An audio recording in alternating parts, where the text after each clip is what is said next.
நம்ம சிவா வந்து கேஎஃப்சி சாப்பிடணும்னு ஆசைப்பட்டாருங்க. அஃப்கோர்ஸ் நம்ம சிவா தான் வந்து பார்த்தீங்கன்னா கார் ஓட்ட போறாரு. அண்ட் வந்து இன்னைக்கு ஒரு சேலஞ்ச். என்ன சேலஞ்சுனா இன்னைக்கு ஈவினிங் 6 மணிக்குள்ள சென்னையில் இருக்கணும். ஆனா நாங்க ஒரு பெரிய சேலஞ்ச் பண்றோம். என்ன சேலஞ்சுனா கூகுள் மேப் பார்க்காம போகணும்.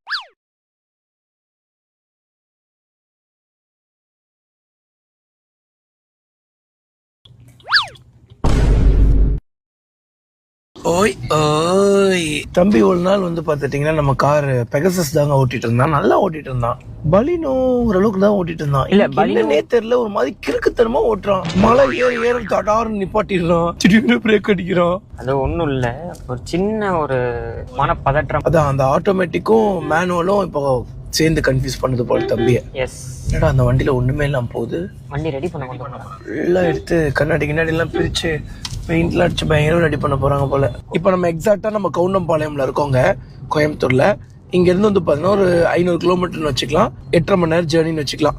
எந்த வழியா போறோம்டா? ஈரோடு வழியா போவோம். ஈரோடு அவுட்டர் வழியா போவோம். திருப்பூர், ஈரோடு எல்லாமே அவுட்டர் தான் போவோம், உள்ள போக மாட்டோம். பிளானே இல்ல, சடனா கூப்பிட்டாரு. இல்ல அவரு மனசே விட்டுருப்பாரு, இப்படி கூப்பிட்டா வரப்போறது இல்ல, எதுக்கு ஒரு வாட்டி கூப்பிட்டு பார்ப்போம். ஆனா இந்த வாட்டி அக்காவும் சேர்ந்து கூப்பிட்டாங்க. நான் நாஞ்சில உங்க ஒய்ஃப் பேசுறேண்ணா. வாசன் அண்ணா, நாளைக்கு கண்டிப்பா பாப்பா ஃபங்க்ஷனுக்கு நீங்க வரணும். கண்டிப்பா உங்களை எதிர்பார்க்க பண்ணாங்க அங்க.